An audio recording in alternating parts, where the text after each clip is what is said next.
2 Peter chapter 2 is the chapter that shines the light on destructive cycles. Like Nigerian stew that goes with rice, but can also go with spaghetti, yam, bread, macaroni. 2 Peter talks about the cycle of being in bondage to fake ministers, but can also be applied to other destructive cycles like alcoholism, drug addiction, abusive relationship, selling your body, masturbation, financial fraud. So let's examine it. 2 Peter 2:1. But there were false prophets also among the people, even as there shall be false teachers among you, who privily, secretly, without being noticed, shall bring in damnable heresies, even denying the Lord that bought them, and bring upon themselves swift destruction. Here it talks about false prophets, false teachers. So let's say false ministers. False can also mean wrong. So you have wrong relief, wrong ecstatic feeling, wrong relationship, wrong sexual pleasure, wrong academic success, wrong financial investment, false child givers, false healers, false deliverers, false spiritual growth. 2 Peter 2:2. And many shall follow their pernicious ways, by reason of whom the way of truth shall be evil spoken of. Pernicious. What does pernicious mean? Pernicious means highly injurious, deadly, destructive. Alcohol is pernicious. It damages your liver. Drugs are pernicious. They damage your liver. A narcissistic boyfriend is pernicious. He damages your self-esteem. A fake minister is pernicious. He damages you in body. He damages you in soul. And he empties your pocket. A birth certificate is pernicious. It gives you a success you cannot defend. Masturbation is pernicious. It leaves you feeling guilt and blurs the correct idea of sexual pleasure. 2 Peter 2:3. And through covetousness shall they with feigned words make merchandise of you, whose judgment now of a long time lingereth not, and their damnation slumbereth not. This verse starts by saying, and through covetousness. So the one who supervises this cycle is covetous. He wants what is not his. This person seeks to get financial gain from you. God told Peter, feed my sheep. So they belong to God and not the minister. They are God's to feed and not yours to fleece. I saw a write-up some days ago, and what I gathered from it was very striking. That the true shepherd will feed the flock, but the false shepherd will fleece the flock. To fleece means to remove the wool from the sheep. Fleece is the wool of the sheep. So shepherds cut off the wool, they sell it, they make money from it. Wool is used to make blankets, sweaters, hair attachments, socks, etc. Remember the song, Ba ba ba sheep, have you any wool? Yes sir, 3 bags full.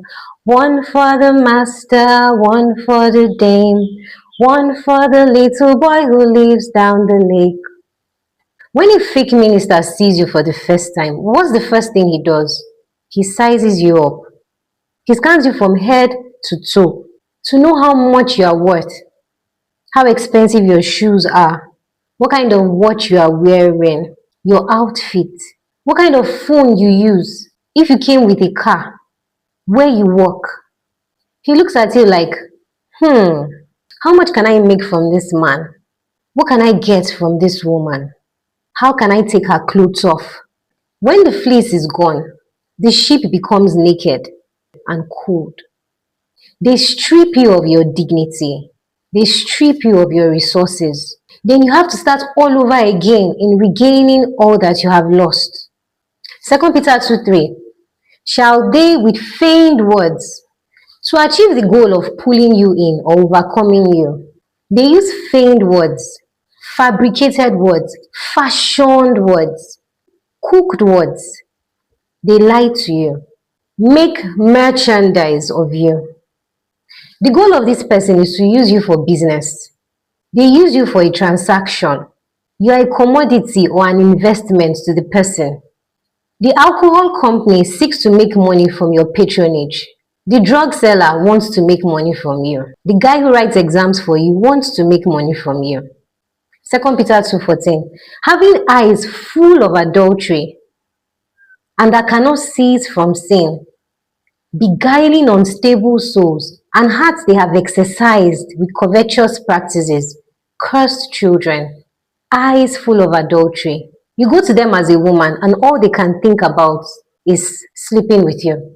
Beguiling unstable souls, unsettled people, unfixed people, those who believe anything, those who lean towards whatever is proposed to them, and hearts they have exercised with covetous practices. They have trained their hearts in covetousness. They have schooled their hearts in various intelligent ways of how to extort money from people without the victims knowing that they are stealing from them. You hear? I see the spirit of death at your back. It cannot overpower you now because you have come to me. Death has 5 letters. Sow a seed of 5 million naira, and I will pray for you, and the spirit will leave. If you don't give me the money before 12 a.m., your family will bury you. You hear? The Rolls Royce parked in your compound is possessed with the spirit of epilepsy. If you drive it, you will become epileptic.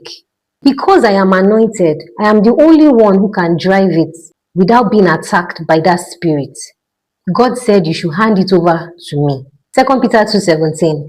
These are wells without water, clouds that are carried with a tempest, to whom the mist of darkness is reserved forever. Wells without water. They claim to be a point of relief, a point for satisfaction, a point where your needs are met.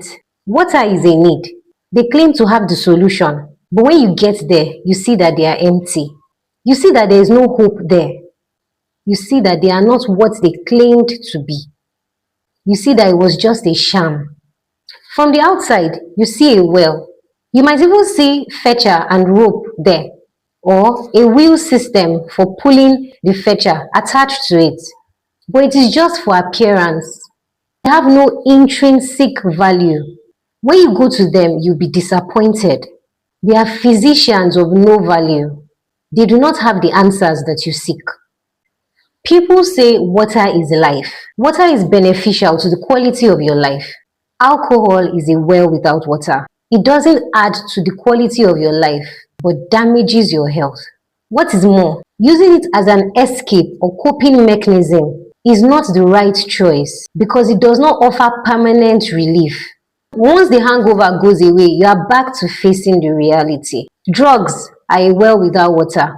They don't add to the quality of your life, but they damage your health. The high it gives is temporary. Fake ministers are wells without water. They don't improve the quality of your life. They leave you worse than they met you. A narcissistic boyfriend is a well without water. He does not add to the quality of your life. He seems to observers as a nice guy, but drains you emotionally, does not give you peace of mind, and sees you as worthless. He makes you become a shadow of yourself. Masturbation is a well without water. It seems like sex, but is not the real sex. It blurs the correct idea of what sex is. Whatever satisfaction you get from it is followed with guilt.